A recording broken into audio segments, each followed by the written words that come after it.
Good morning class. आज हम लोग संसद के बारे में जानते हैं, ठीक है। पहले हम समझाते हैं एक सिंपल सा डिफरेंस कि संसद और विधानमंडल में क्या अंतर होता है।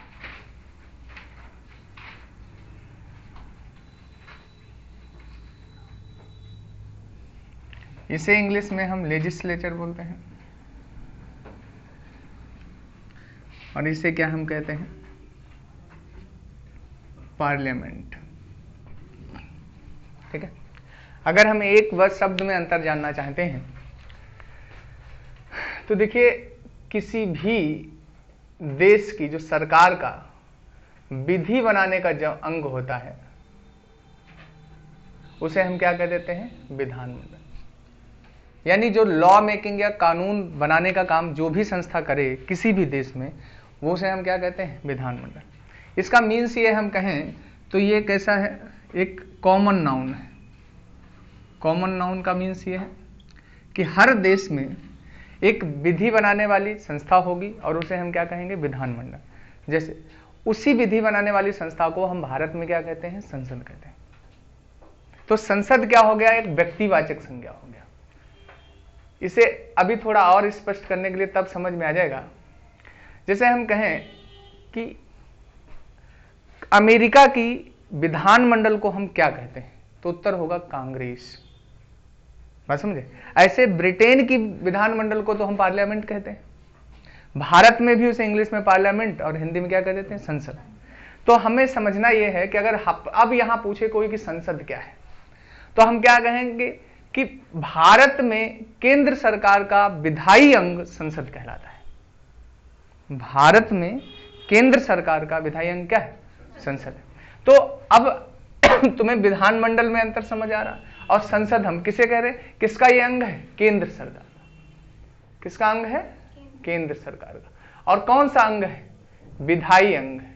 विधायी अंग का मतलब जो विधि बनाता है या जो कानून बनाता है। तो अगर कोई संक्षेप में पूछ दे कि विधानमंडल क्या है, तो हम कहेंगे एक कॉमन नाउन है, जातिवाचक संज्ञा है। और इसके लिए हम क्या कहेंगे, एक व्यक्तिवाचक संज्ञा है। और हर देश में विधानमंडल का अलग अलग नाम होता है। जैसे नेशनल पीपल्स असेंबली हम कहें, शायद चीन में नाम है।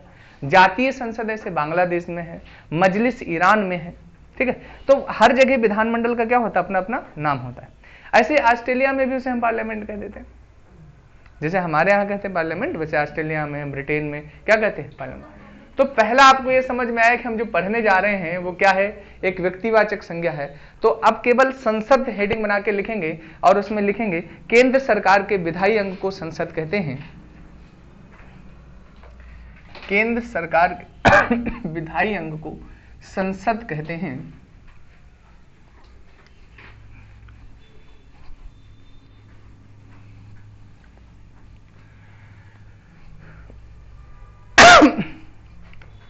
अब समझेंगे थोड़ा।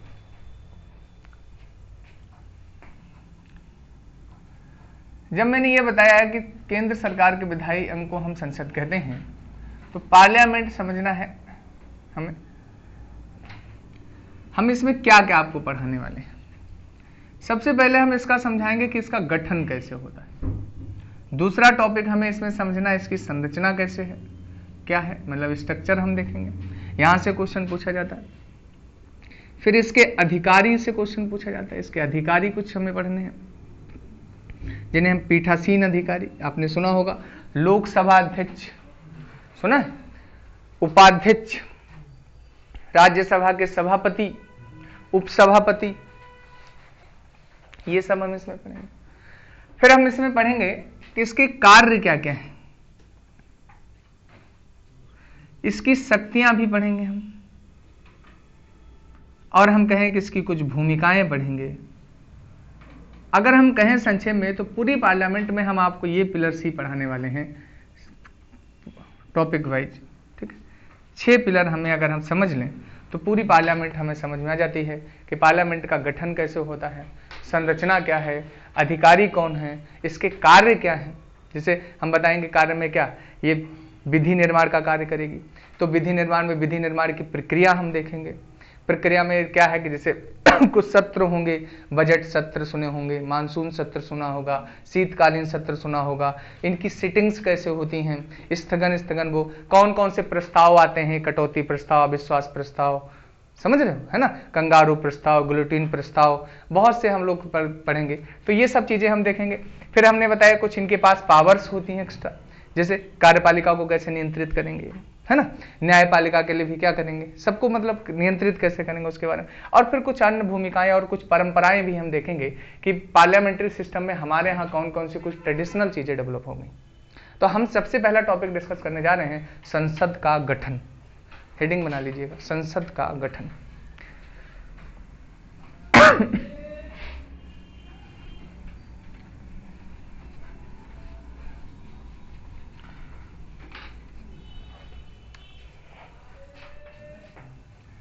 अब संसद के गठन में, संसद का गठन, इसके 3 अंग होते हैं। कितने अंग हैं इसके? 3। पहला देखिए है राष्ट्रपति, दूसरा राज्यसभा, राज्यसभा को आरएस लिख सकते हैं ना, और फिर क्या है एलएस, मतलब लोकसभा।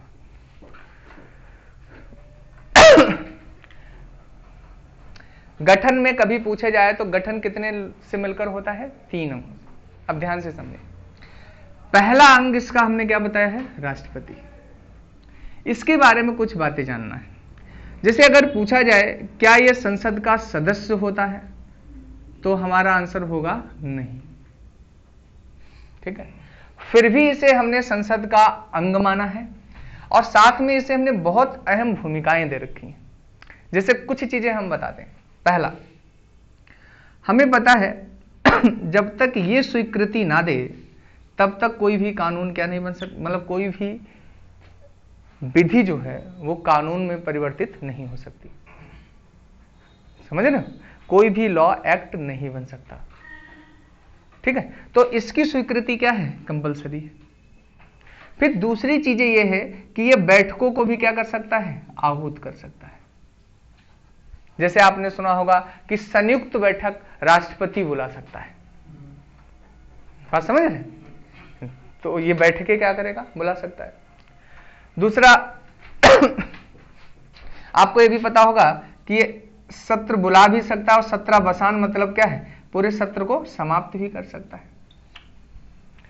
आपको भी हम बताएंगे कि लोकसभा जो इसका सदन है, तो लोकसभा का ये विघटन भी कर सकता है।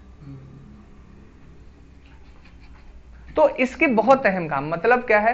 पहला अंग क्या है? राष्ट्रपति। और राष्ट्रपति पहला अंग है, वो उसका सदस्य ना होने के बावजूद इस संसद में बहुत महत्वपूर्ण भूमिकाएं निभाएगा, ठीक है। इतनी बात समझ में आ रही? ये सब पूछी भी जाती है। अब क्या है समझना, ये है यहां पर कि 2 पार्लियामेंट्री सिस्टम एक होता है और एक अध्यात्मक व्यवस्था होती है।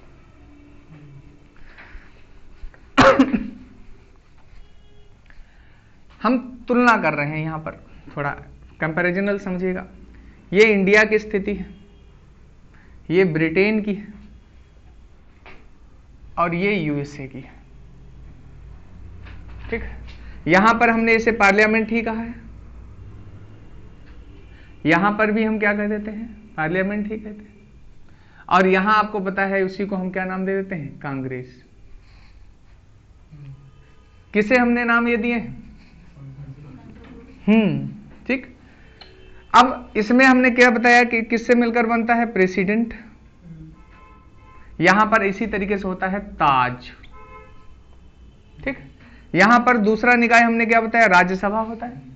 यहां पर क्या बताया आपका? लोकसभा होता है।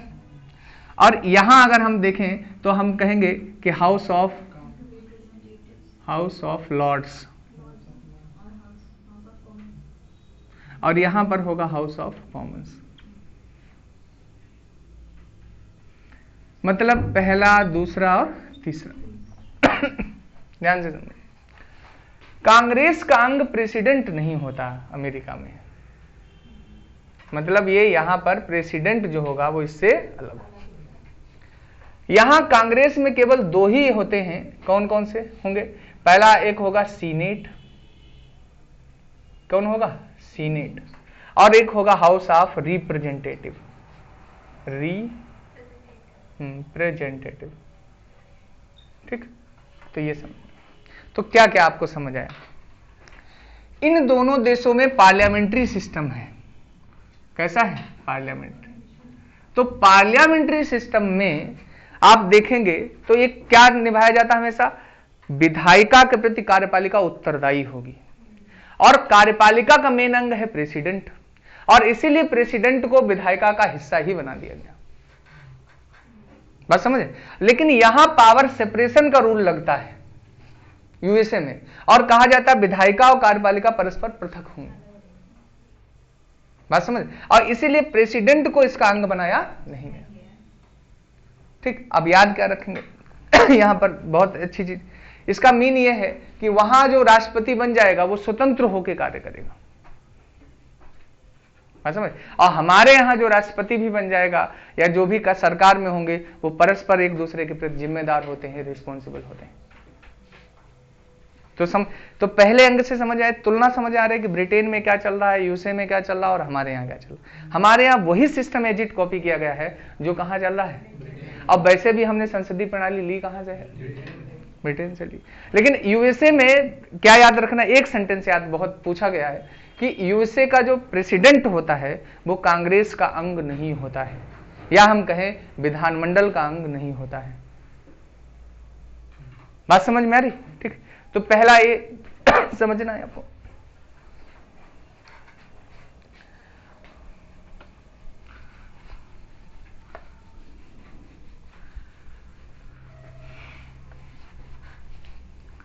अब 2 बातें हम पहले समझाते हैं, बहुत बेसिक चीजें हैं इन दोनों अंगों को लिखने के लिए। एक यहां पर राज्यसभा और एक कौन सी है? लोकसभा।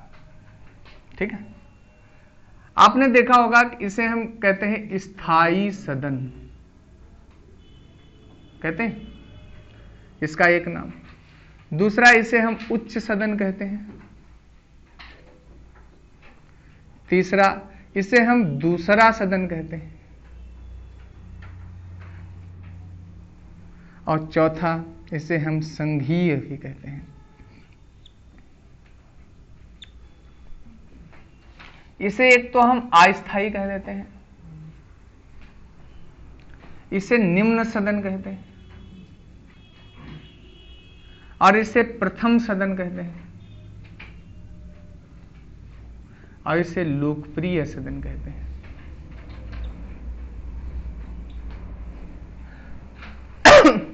प्रश्न है क्यों? समझे?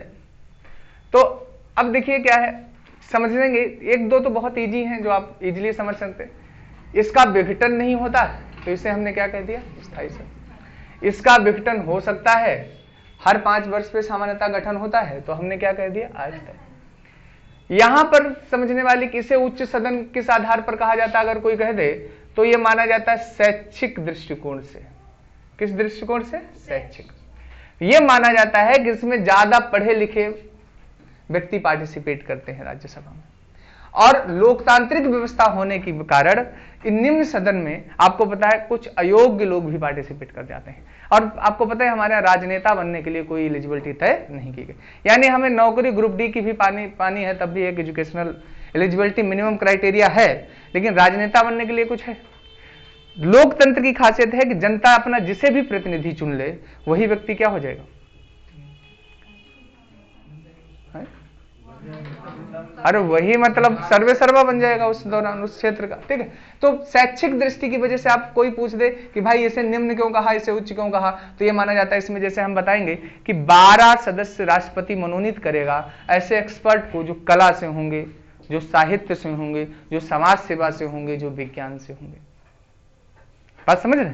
तो फिर अब बड़ा दुविधा आनी चाहिए कि ये पढ़े लिखे लोगों का सदन है, फिर इसे दूसरा सदन क्यों कहा?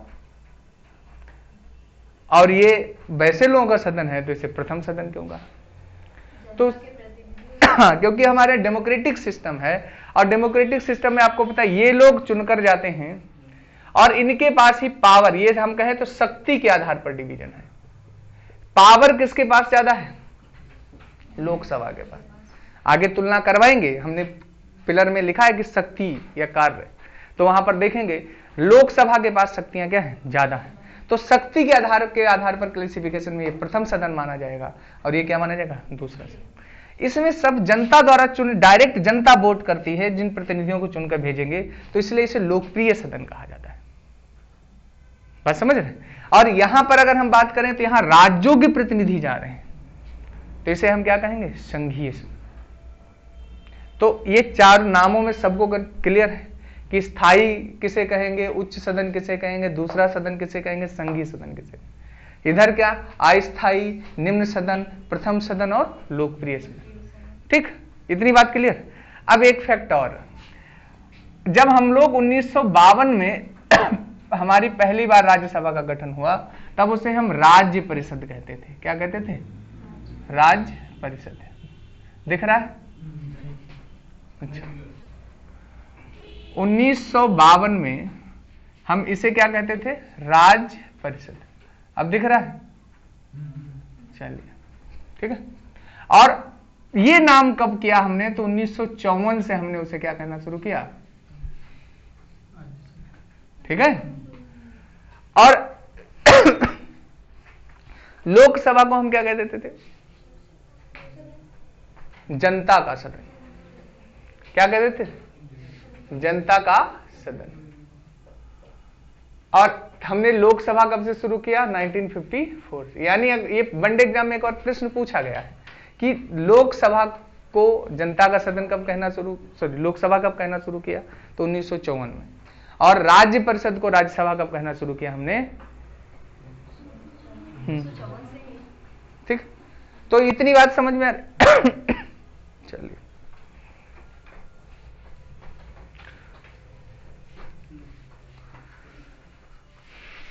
बता देना, पार्लियामेंट समझ जरूर लेना, क्योंकि पार्लियामेंट अगर अच्छे से समझ गए तो बहुत सी चीजें क्लियर हो जाएंगी। मेन ध्येय हमारा समझाना ही है टॉपिक को। रब कर दें? चलिए,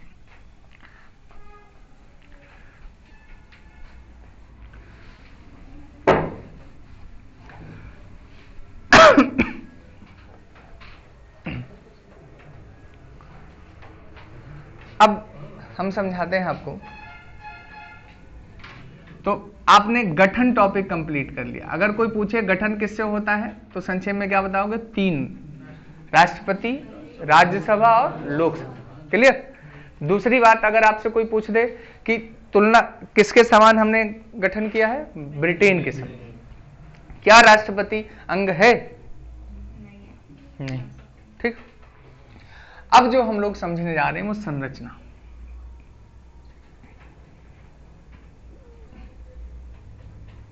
स्ट्रक्चर क्या है?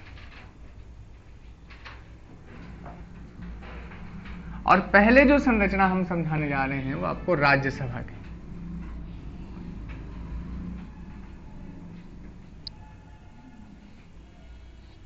ठीक, उससे पहले आपको पता हो कि संसद जो है 79 आर्टिकल से 122 तक हमें पढ़नी थी। ठीक है, और उसमें आर्टिकल 80 में इसके बारे में ये सब कुछ दिया गया है। किस अनुच्छेद में हम संरचना के बारे में पढ़ रहे हैं? 80। ठीक, 79 में कहा गया है कि भारत की एक पार्लियामेंट, संसद या केंद्रीय विधानमंडल होगा। ठीक है,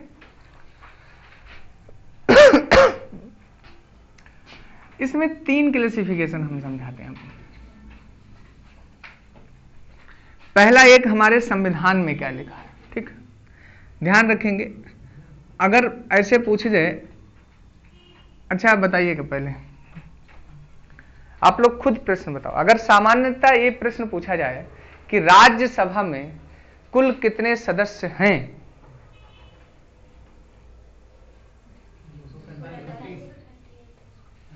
अरे ऑप्शन हमारा, हम कह रहे हैं कि राज्यसभा में कुल कितने सदस्य हैं, ठीक। पहला ऑप्शन है 250, दूसरा है 245, तीसरा है 238 और चौथा है 229। 245। अच्छा चलिए याद ध्यान रखें, कुल कितने हैं पूछा जाए तो हमारा उत्तर क्या होगा। लेकिन अगर पूछा जाए संविधान के अनुसार अधिकतम कितने हो सकते हैं तो 250। तो हम पहले संविधान, वो अधिकतम संख्या है नहीं, हमने आज तक चुने कितने हैं, केवल 245, ठीक है। तो ये समझने वाली बात है। अब हम क्या, पहले संविधान में अधिकतम दो क्लेश इसमें आपको समझने हैं पार्ट। एक कि अधिकतम स्थिति क्या हो सकती है, इसे बना लेंगे इसे,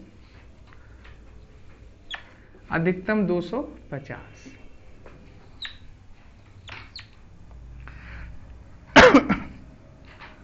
राज्य एंड केंद्र शासित प्रदेश,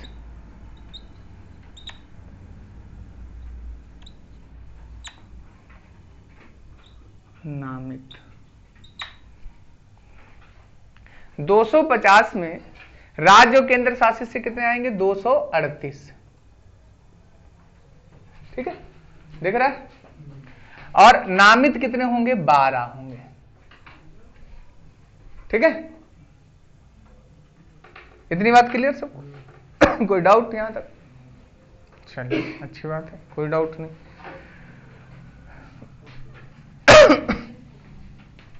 बताएं आगे। अब वर्तमान स्थिति की बात करें, अगर यही पूछा जाए कि वर्तमान में स्ट्रक्चर क्या है, वर्तमान में अधिकतम अगर कोई पूछ दे कि कितने हैं तो हमको पता है 243। राज्य से कितने हैं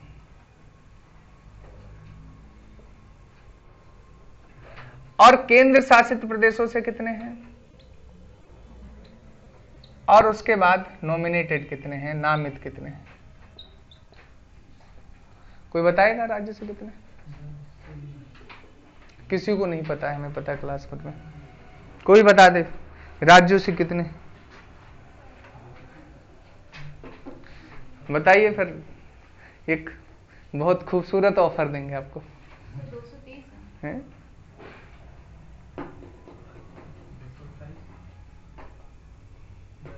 इतना ही आसान होता तो खूबसूरत ऑफर क्यों बोलते, कहते ऑफर देंगे, है ना। केवल ऑफर कैसा भी हो सकता है, नहीं पता। देखिए 200 पहले 29 उससे होते थे, अब कितने बचे हैं, 225। गूगल कर लिया क्या? केंद्र शासित से कितने हैं, 8। बात समझ रहे? और बाकी कहां से, 12।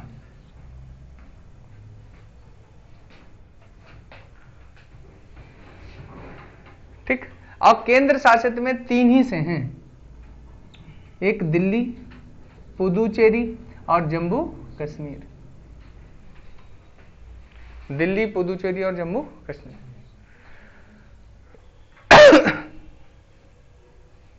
बात समझ रहे? ठीक। अब जोड़िए क्या, देखो 245 बन रहे हैं कि नहीं? हो रहे हैं।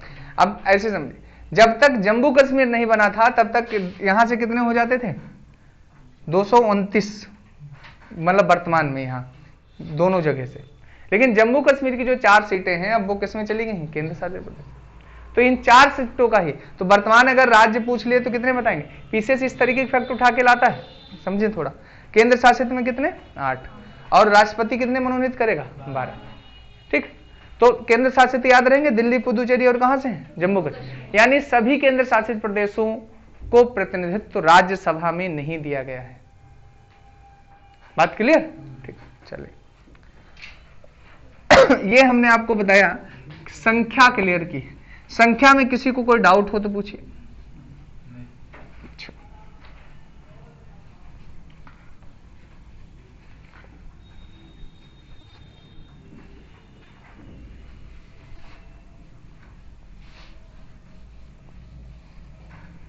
अब हम आपको समझाते हैं इनके चुनाव।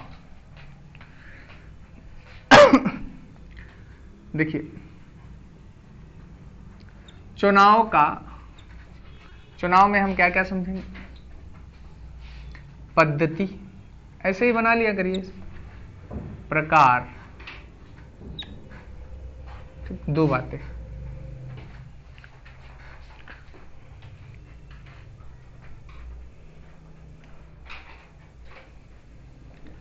सिंपल भाषा में अगर पूछा जाए तो पद्धति तो हम वही बताएंगे, अनुपातिक प्रतिनिधित्व पद्धति, जो राष्ट्रपति के चुनाव में पढ़ी, उपराष्ट्रपति के चुनाव में पढ़ी, वही पद्धति यहां पर भी है। क्या है ना? अनुपातिक प्रतिनिधित्व पद्धति। अब प्रकार की बात करें तो हम लोग क्या वोट डालते हैं राज्यसभा में? नहीं। कैसा हो जाएगा? अप्रत्यक्ष।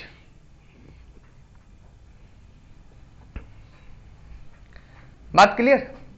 अब देखिए थोड़ा यहां कॉन्सेप्ट समझेंगे कि सभी प्रतिनिधि वास्तविक में चुनकर कैसे जा रहे हैं। अगर हम राज्यसभा से कहें तो 3 सेगमेंट में हम डिवाइड कर रहे हैं। एक तो राज्यों से प्रतिनिधित्व जा रहा है,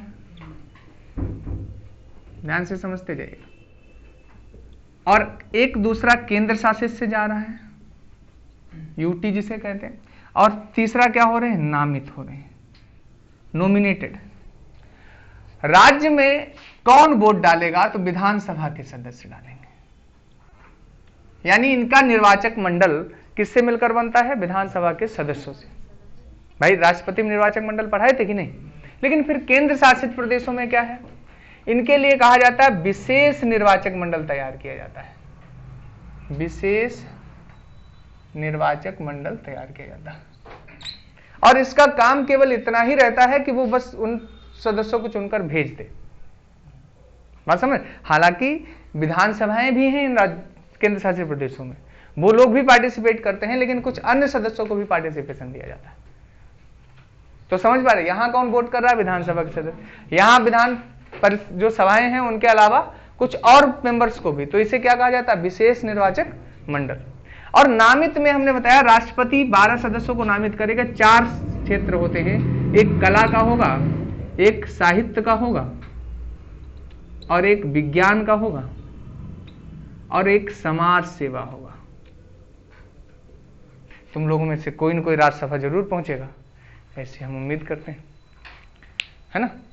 क्योंकि इतने उच्च विचार इन हमारे क्लास के स्टूडेंट्स के हैं। वो कहते हैं कि महान लोग सब कुछ दान कर देते हैं, खुद कुछ भी उपभोग नहीं करते। अब हम तो उससे परे, हमारा शारीरिक संरचना देख के महसूस हो रहा होगा। ऐसे लोगों को पॉलिटिक्स में जाना लेकिन फिर वही कि झूठों ने झूठों से कहा सच बोलो, सरकारी ऐलान हुआ है सच बोलो। और जिस घर में एक झूठों की मंडली है, उस घर पर उस घर के दरवाजे पे लिखा है सच बोलो। सही है। जो ज्यादा खा पी कर को फल फूल गए वही कहते हैं कि दान कर रहे हैं। सही है। तो समझ में आ रही बात इतनी?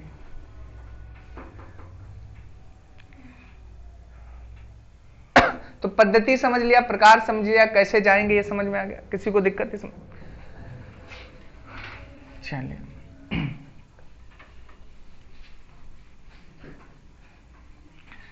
अब वेतन भत्ता इनका बता दें। वेतन ये किससे लेंगे? पहले तो ये समझना है कि वेतन कौन निर्धारित करेगा? संसद निर्धारित करेगी। समझ रहे हो? कौन निर्धारित करेगा? संसद। एक बात याद रखिएगा, संविधान में जितने भी पद दिए गए हैं लगभग 99% का वेतन संसद ही निर्धारित कर रही है। समझ रहे? तो इसलिए कभी भी कोई पूछ ले, अक्सर वो पूछ ही लेते हैं कि कौन निर्धारित करेगा, तो आप क्या कहेंगे? संसद। और जितने संवैधानिक प्रमुख पदाधिकारी हैं उन सबका वेतन भारत की संचित निधि पर आधारित है। भाई वही एक बैंक है ना? तो ये चीजें तो दो एक फैक्ट अगर याद रखें तो सही। रही बात शपथ की,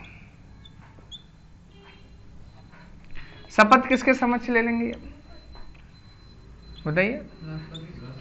राष्ट्रपति के या इसके द्वारा नियुक्त किसी व्यक्ति के समक्ष है, या इसके द्वारा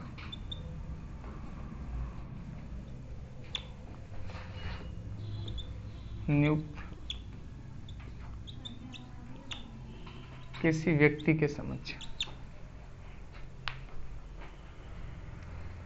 वेतन भत्ते, शपथ, चुनाव प्रकार, ये सब समझ आ रहा।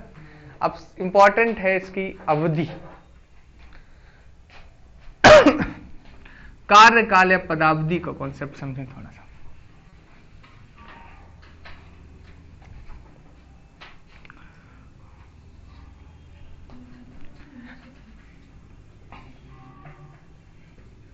पदावधि समझने में दो की समझेंगे, एक तो खुद राज्यसभा की और एक इनके सदस्यों की।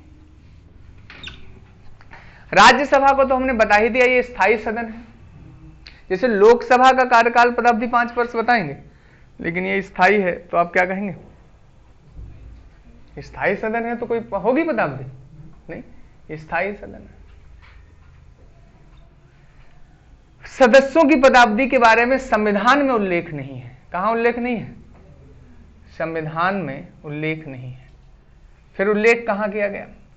आरपीए एक्ट 1951 में किया गया।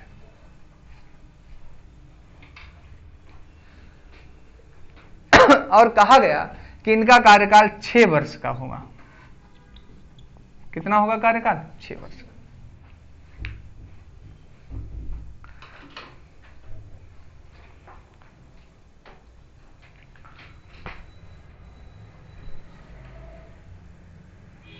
बात समझ में आ रही?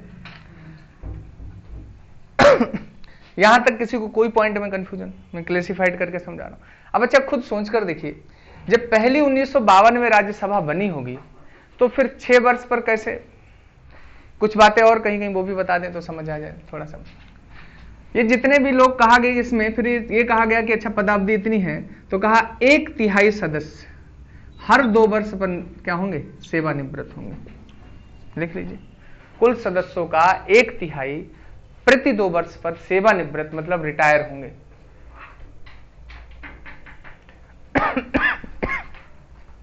और जो राष्ट्रपति 12 सदस्य मनोनीत कर रहा है, उसके बारे में कहा गया कि प्रत्येक तीसरे वर्ष के प्रारंभ पर, लिख दीजिएगा, किस वर्ष के प्रारंभ पर? तीसरे वर्ष के प्रारंभ पर। तीसरे वर्ष के प्रारंभ पर, प्रत्येक तीसरे वर्ष के प्रारंभ पर राष्ट्रपति 1/3 सदस्य मनोनीत करेगा। मतलब राष्ट्रपति सदस्य मनोनीत करेगा, 1/3 नहीं। जो भी उसके पद 1/3 के बेसिस पर खाली हो रहे होंगे उन्हें वो मनोनीत करेगा। ध्यान से समझें, 1952 में जब पहली राज्यसभा बनी, अच्छा, तो उस दौरान कैसे हर दूसरे वर्ष पर 1/3 सेवानिवृत्त होने थे, तो फिर कैसे सेवानिवृत्त होते?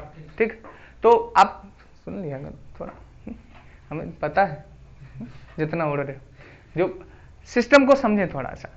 हुआ क्या था? अब हमारे संविधान में तो इनके बारे में कुछ लिखा नहीं गया था। ठीक, जब नहीं लिखा गया वहां पर सिस्टम, तो कहा कि अब कैसे हम इन लोगों को वो करें, अरेंज कैसे करें कि इस सिस्टम को हम फॉलो कर लें। तो पहली बार उन्होंने क्या किया, एक सिस्टम अप्लाई किया था जिसे हम क्या कहते हैं? Lottery system. बात समझ? लॉटरी सिस्टम कैसे अप्लाई किया? जैसे आपको पता है कि जो सदस्य, कुछ सभी सदस्यों के इसमें से नाम ले लिए और उसके बाद उनकी पर्ची निकलवाई, और जो सदस्य इसमें जिनके नाम निकल आए उन्हें क्या कर दिया गया? सेवानिवृत्त। फिर लेकिन यही इन्हीं सदस्यों को कहते हैं कि पुनः निर्वाचित कर दिया, और आरपी एक्ट में यह व्यवस्था कर दी कि हमारे राज्यसभा का सदस्य कितनी भी बार मनोनीत भी हो सकता है और निर्वाचित भी हो सकता है। मतलब क्या है कि बहुत जगह सदनों में हम अगर स्टडी करेंगे कई देशों में, कि जैसे अमेरिका का राष्ट्रपति 2 ही बार बन सकता है ना, इस तरीके के प्रोविजन। लेकिन हमारे यहाँ सदन का सदस्य बनने के लिए कोई लिमिट नहीं है, चाहे जितनी बार कोई व्यक्ति क्या बने, राज्यसभा का सदस्य। तो 2 बातें आपको लिखना है यहाँ पर। पहली तो पहली बार जो राज्यसभा में सदस्यों को सेवानिवृत्त किया गया वो लॉटरी सिस्टम, और फिर अगला उसके बाद लिखना है उसमें कि राज्यसभा का कोई भी सदस्य कितनी भी बार निर्वाचित या मनोनीत हो सकता है।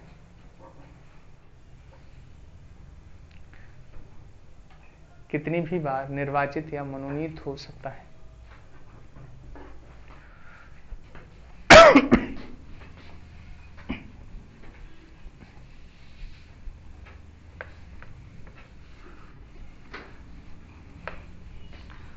तो राज्यसभा में यहां तक की सबकी बात क्लियर।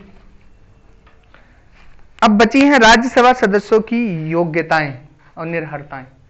वो दोनों की लोकसभा और राज्यसभा के सदस्यों की समान है, इसलिए हम उसे किस में कवर करेंगे, लोकसभा के साथ ही। बाकी कोई राज्यसभा तक, यहां तक कोई कंफ्यूजन हो तो पूछ सकते हैं।